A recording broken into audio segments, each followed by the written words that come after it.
I think everybody by now knows about the ambush point farm within the sterile lands. I've seen a lot of people doing it. I've done it myself. It works really, really well. But actually, yesterday on stream, one of my viewers showed me a different spot that I actually like way better. I felt like I was getting way more gold, way more Kuiper, and the XP was still incredibly fast. I was able to take my level 1 Enzo all the way up to 40 in about an hour or less. And then also in the process, I gained about 600,000 Kuiper and about 5 million gold. So this has been by far the best way I have gotten gold yet. I did the Sterile Lands farm before for like an hour the other night, and I did not get anywhere near that amount of gold. So it's been really nice, because that's been honestly one of my biggest limiting factors here in Endgame. I have a ton of Kuiper, but the gold portion, I run out of that in like 1 to 2 upgrades. So it's been pretty rough, and it's really nice to get a lot of gold while also being able to go through my levels very quickly as I'm putting crystallization catalysts on my gear. So let's go ahead and take a look at what this farm actually is. So to get to this spot, you're going to want to go to the Echo Swamp, and then on the far right in the Abandoned Zone, you're going to load in and go to the Mission Abandoned Refinery Unit. This is also just an extermination like the Sterile Lands one. It's just not a perfect circle like that one is. So there's a little bit more twists and turns, but there's way more enemies, and I felt like I was getting way more drops. I also got way more of the code breakers. So if you guys are doing any sort of encrypted vaults, I felt like I was getting more of these from there. Obviously, that's all RNG, and I can't 100% test that, but it did feel like I was getting a bit more, and the gold, like I said, was definitely a lot more. So for this mission, all you're going to be doing is starting it up, and if you have an AoE character, Bunny is always going to be your best bet.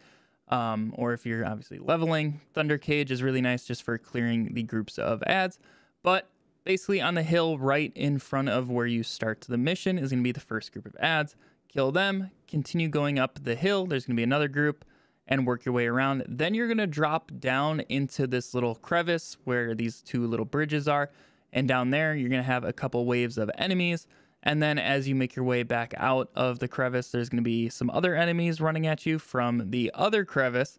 And you're going to be killing them. Make sure you kill everything before you try to move on. It's not going to let you move on until you kill them all. And make sure you hit the little checkpoints along the way. The little green marker will tell you where they are. And then continue through that crevice. There's going to be a big group of enemies at the other end there. And then once they're dead, you're going to go into the cave.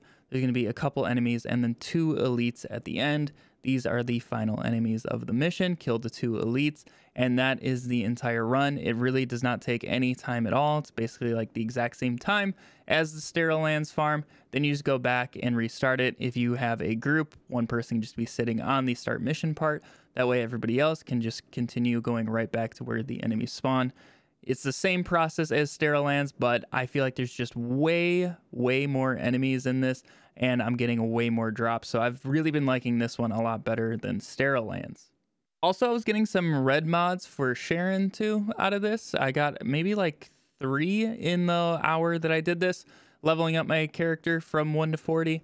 And that's going to be really nice if you guys are doing any sort of combinations with your red mods. So if you have a bunch of extras, you can combine 4 reds and get a guaranteed red out of it. So if you're looking for something specific and you don't want to farm a specific high level boss, you can just be combining things and trying to get it through the RNG there. So it's not a bad option. You can be knocking that out in the process.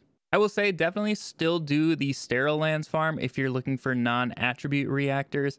In this one, you're getting the ice reactors, so it's really only applicable to Viessa.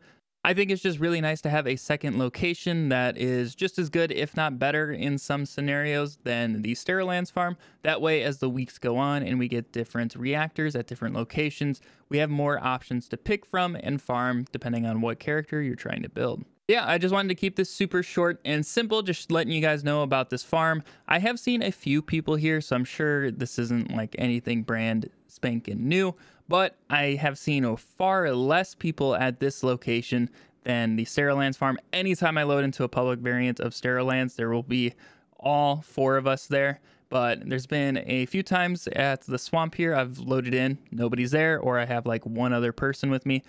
So I don't think it's quite as well known. So I wanted to make this video showcasing it a little bit more, hopefully get some more people over there and speed it up for everybody in the process. Tomorrow I should have a void fragment farm video out for you guys. So if you're looking to farm those, I have currently been trying to open a bunch of relics with them. And one of the best ways is just going to be farming up a ton of those void fragments, just because you use a ton of them in the process. So if you guys are interested in that, make sure you are subscribed to the channel. I'll have that out, like I said, tomorrow. Also, I'm working on an Enzo build, a weapon Enzo build. So that thing's actually kind of shredding right now, and I'm still far from done with it. So make sure you guys keep an eye out for that. Thank you all for watching this far in the video. I really do appreciate it. But anyways, I hope you all have a fantastic day, and I'll catch you all in the next video. See ya.